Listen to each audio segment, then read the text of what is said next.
Bismillahirrahmanirrahim. Assalamualaikum warahmatullahi wabarakatuh. Jumpa lagi bersama Bapak dalam pelajaran geografi SMA 5. Kali ini Bapak akan menjelaskan penjelasan soal yang kalian tanyakan di classroom. Soalnya bisa kalian lihat di classroom, KJ-nya juga bisa kalian lihat. Nah, ini hanya Bapak membahas yang kalian tanyakan ya. Kalau kalian ingin tanyakan, bisa di classroom, bisa japri, atau di grup WA atau forum classroom. Kita mulai aja dengan baca Bismillahirrahmanirrahim. Doa mau belajar, Robbi zidni ilman warzuqni fahman. Ya Allah, tambahkanlah ilmuku dan berikanlah aku pemahaman yang baik. Kita lihat soalnya yang kalian tanyakan. Soal latihan 3 US ya, Februari 2021, Februari latihan US 3. Nah, ini nomor 10 yang ditanyakan adalah bagaimana cara membedakan hasil tenaga endogen dan tenaga eksogen. Nah, tenaga endogen adalah tenaga yang berasal dari dalam bumi. Sedangkan tenaga eksogen berarti tenaga yang berasal dari luar bumi. Nah, apa aja endogen? Endogen itu adalah gunung api dan patahan dan tektonisme ya. Kalau kita lihat di sini, endogen itu gunung api dan tektonisme. Ini batuan, ya, batuan. Nah, batuannya itu berupa patahan dan lipatan. Nah, sedangkan eksogen, nah, ini berasal dari luar, yaitu pelapukan, terus erosi dan endapan, sedimentasi ya. Nah, kalau kita lihat dari nomor 10 tadi, itu adalah hasil dari pengikisan angin ya, erosi. Nah, sebuah bentukan adalah hasil dari endogen dan eksogen ya. Nah, batuan-batuan ini adalah hasil dari endogen ya tadinya. Nah, tapi karena tampak di luar, nah di luarnya tampak seperti ini, maka ini adalah hasil eksogen. Agar kalian lebih pahamnya lagi bagaimana cara membedakan, bagaimana membedakan hasil endogen dan eksogen ya, kalian harus sering-sering banyak melihat penampakan alam ya, penampakan hantu ya. Oh, ini bisa kita tahu, oh ini eksogen, ini hasil dari erosi laut, oh ini hasil dari erosi ombak, oh ini hasil dari erosi sungai, oh ini hasil dari pengendapan dari angin, ini hasil erosi angin, nanti macam-macam ya. Batu hancur itu berarti dia dari pelapukan, batunya melengkung, batu melipat-lipat. Nah, batu melipat itu ada di bagian dalam berarti dia endogen. Nah, ini bagian luar ya, nah, permukaan. Nah, itu adalah hasil dari eksogen. Pertanyaannya tadi, cara membedakan hasil endogen dan eksogen ya, caranya mempelajari. Caranya banyak melihat gambar ya, Nah, hasil dari kalian lihat sini, hasil pelapukan nanti keluar dari internet ya. Hasil dari erosi itu erosi angin, erosi sungai, erosi laut, abrasi ya, erosi dari es juga, endapan oleh angin, endapan oleh laut juga bisa delta kayak gitu, endapan oleh macam-macam ya, ada tombolo dari batuan kapur ya. Nah, itu adalah hasil dari eksogen. Nah, jadi kalian harus tahu dulu pelapukan itu apa aja, erosi itu apa aja, endapan apa aja, nanti lihat gambarnya. Cara membedakan sekali lagi harus banyak melihat gambar. Ya. Lanjut ke nomor berikutnya.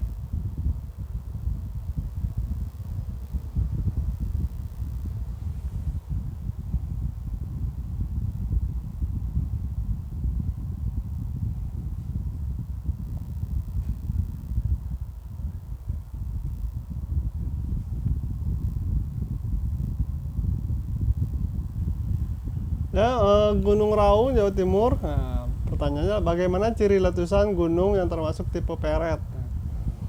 Nah, kalau Bapak lihat ini nanyain nomor 11 atau tidak, atau lepas dari itu. Intinya kalau pertanyaan letusan gunung api ini memang agak hafalan ya, hafalan, kecuali dia seperti soal yang sebelumnya dikasih gambar. Nah, ini Bapak kasih gambarnya. Gambarnya ini umumnya seperti ini ya, umumnya seperti ini. Untuk lebih khususnya, tiap gunung yang zaman now, kondisi gunung sekarang itu bisa berbeda dengan kondisi gunung di zaman dahulu. Misalkan Gunung Merapi, Gunung Merapi. Ya, Gunung Merapi itu ada di Sumatera Barat, ada Gunung Merapi, di Jawa Tengah juga ada Gunung Merapi ya. Gunung Merapi yang dimaksud adalah Gunung Merapi di Jawa Tengah. Dia mempunyai tipe tersendiri di tahun 1920-1930. Apakah Gunung Merapi sekarang tipenya Merapi juga? Nah, itu orang vulkanologi yang lebih tahu ya. Nah, kalau ini soalnya soal hafalan ya. Nah, ini soal hafalan. Beruntung kalau kalian paham. Intinya kalau ditanya tipe peret seperti apa, tanya lihat sini. Kita lihat gambarnya ya. Ini tipe peret. Berarti tipe peret dia sangat tinggi. Apanya sangat tinggi? Tekanan gasnya. Terus kental ya. Tipe peret ya. Ya, cair kental. Bisa cair bisa kental. Kalau Krakatau itu kental ya. Terus kan kedalaman magma dalam, keadaan magma dalam sini juga dalam. Nah, itu tipe peret. Apa sih kenapa namanya tipe peret? Karena nama gunungnya itu Gunung Peret. Di mana yang bapak kurang tahu di mana ya. Nah, tipe Pele berarti itu zaman dulu ada Gunung Pele ya. Saint Vincent juga. Kalau lebih tepatnya di mana bapak kurang tahu, di luar negeri ya. Nah, itu pertanyaan bagaimana tipe peret ya, lihat di tabel gunung api. Bapak juga tidak hafal ya. Nah, intinya nanti kalau lihat tipe gunung, lihat kedalaman, kekentalan, dan juga letak magmanya, dangkal atau dalam. Lalu pertanyaan berikutnya, faktor yang mempengaruhi siklus air nomor 5. Nah, pertanyaannya, faktor apa saja yang dapat menyebabkan terjadi siklus air? Nah, ini siklus air. Kalau di soal ditanya lah siklus air nomor 5. Nomor 5 itu apa? Ini nomor 5 adalah masuk ke dalam tanah ya, infiltrasi. Tapi yang ditanya adalah penyebab siklus air. Kalau nomor 5 berarti dia tutupan lahan. Ya. Faktor dari banyak meresap, maka banyaknya tanaman, maka banyak meresap. Sedikit tanaman, maka sedikit meresap. Ya, tanaman itu meresap air. Ya. Lalu tanahnya lempung atau tanahnya gembur. Tanah gembur pasti menyerap air. Apalagi pasir ya. Nah, tipenya kan lempung, gembur, pasir. Pasir pasti menyerap air. Jadi faktor untuk menyerap tanah tadi adanya tutupan lahan, maksudnya ada vegetasi. Terus jenis tanahnya. Nah, yang ketiga kemiringan. Kalau dia miring, lereng, berarti dia lebih sedikit menyerap air dibanding tanah yang landai atau datar.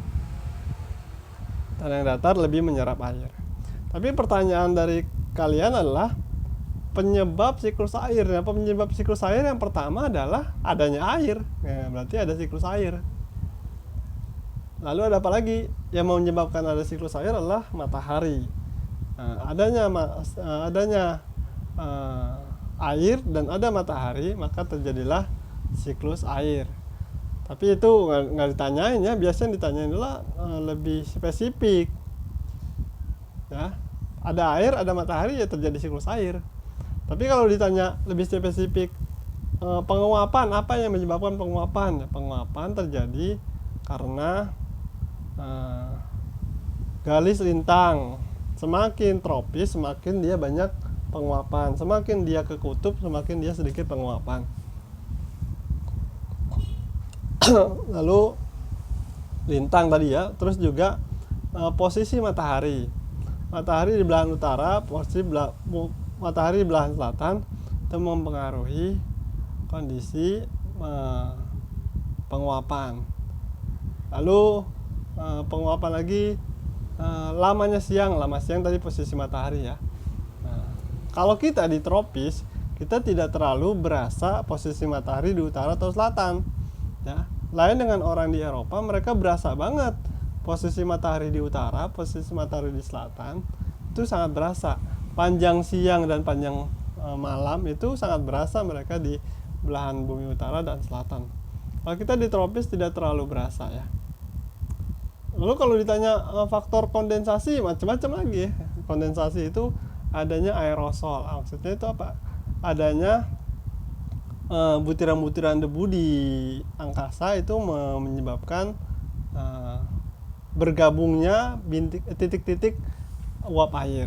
Maka biasa disebar garam untuk disebar garam di udara.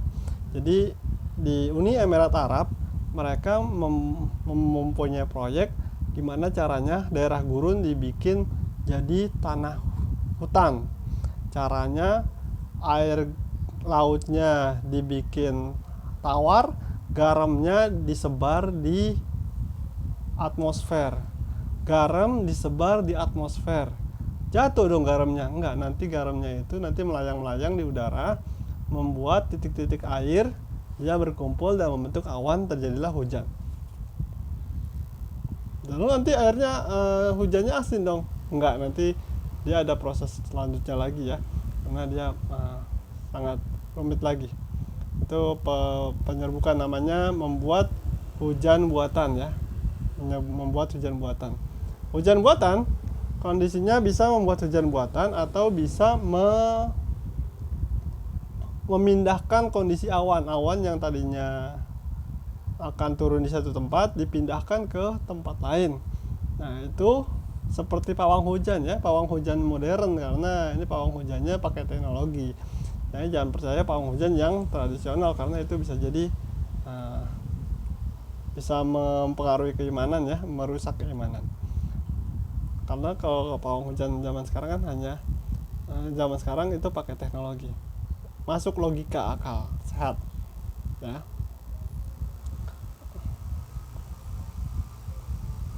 Ini faktor penyebabkan siklus air tadi ya, adanya air, adanya matahari. Kalau faktor yang menyebabkan lebih spesifiknya nanti macam-macam lagi ya, kalian baca-baca lagi. Lalu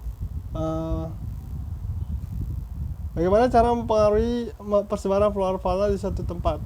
Mengetahui persebaran flora fauna di satu tempat.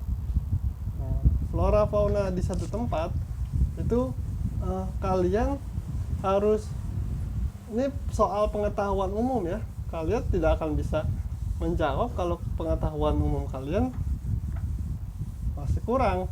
Gimana cara pengetahuan umumnya kurang? Ya kalian banyak-banyak membaca, banyak-banyak melihat persebaran flora fauna di TV, di internet, di buku. Ini bukan hafalan, tapi pemahaman kalian, pengetahuan kalian. Kalau ditanya kanguru di mana ya, kalian kan sudah tahu kanguru di mana ya.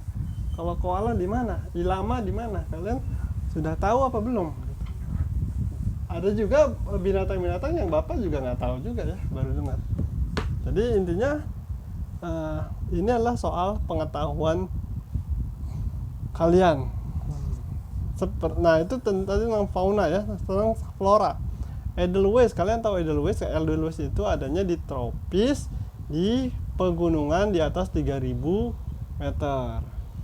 Rafflesia itu bunga Raffles yang menemukan orang Raffles ya, orang Inggris yang dia pernah menjajah Indonesia, yang ada di sekitar Bengkulu ya. Nah kalian harus tahu tuh. Matoa itu sejenis rambutan yang ada di Papua. Pertanyaannya 1, 2, dan 5. 1 Sumatera, 2 Jawa, 5 Papua. Jawabannya C.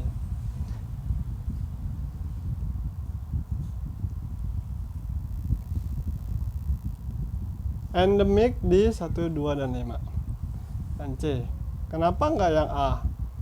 Edelweiss itu tidak hanya di Jawa. Ya. Edelweiss itu ada di Bali, di Gunung Agung, di Gunung Rinjani, di Lombok juga ada ya. Matoa, ya betul, Matoa di Papua. Edelweiss-nya yang salah ya. Edelweiss. Jawabannya yang C ya, Rafflesia arnoldii. Atau bisa jawabannya yang C dan A ini ya. Oh iya, urutannya berarti ya, urutannya Rafflesia nomor 1 itu Rafflesia, nomor 2 Edelweiss, nomor Matoa di Papua. Sedangkan yang A itu Edelweiss di Sumatera ada juga Sumatera ya. Rafflesia arnoldii, Rafflesia arnoldii salah ini, bukan di nomor 2 ya. Nah, tapi dia harus jadi nomor 1. Nah, ini pengetahuan kalian. Ebony, apa itu ebony? Ebony itu sejenis kayu ya, kayu hutan. Jadi kayu, ada kayu ebony, kayu ulin, kayu meranti, kayu nangka, kayu jati. Kalian tahunya kayu jati ya. Nah, yang pakai biasa dibangunnya kayu meranti. Biasa untuk furnitur yang mahal itu kayu jati ya. Nah, ada kayu ulin juga bisa. Nah, cendana di mana? Cendana itu adanya di Bali, Nusa Tenggara ya. Itu cendana. Pohon yang wangi ya. Ada di Danau Batur sana. Mayatnya tidak dikubur tapi ditaruh di bawah pohon, karena pohonnya itu bisa menghilangkan bau dari bangkai manusia, mayat. Sagu itu di Indonesia Timur, meranti ada di Sumatera, Kalimantan. Jadi yang sesuai dengan urutannya ya, sesuai dengan urutan 1, 2, dan 5. Ebonin nomor di Sulawesi ya. Itu aja. Kita kembali ke nomor selanjutnya. Barang tambang apa saja yang ada di lepas pantai? Jadi barang tambang adanya di daratan ya. Minyak bumi ada di daratan, batu bara di daratan, tembaga di daratan, gas bumi, timah semua ada di daratan, kecuali minyak bumi dan gas. Hanya 2 ini yang ada di laut ya. Hanya 2 ini yang ada di laut, minyak bumi dan gas. Itu ada di daratan bisa, di laut bisa. Jadi barang tambang apa saja yang dilepas pantai ya cuman ini, cuman minyak bumi dan gas. Kalau ditanya apa saja, cuman 2 ini. Kalau apa aja yang di daratan, semua barang tambang ada di daratan. Makanya semakin luas suatu daratan, semakin berpotensi mempunyai barang tambang. Seperti Kalimantan itu daratannya luas, maka dia mempunyai barang tambang yang banyak. Papua daratannya luas, punya barang tambang yang banyak. Sumatera atau juga Amerika atau juga Cina atau Rusia daratan-daratan yang luas, maka potensi barang tambangnya besar. Daratan yang kecil seperti Bali, Lombok, atau Pulau Sumba, pulau-pulau kecil itu barang tambangnya kemungkinan sedikit, ya, sedikit.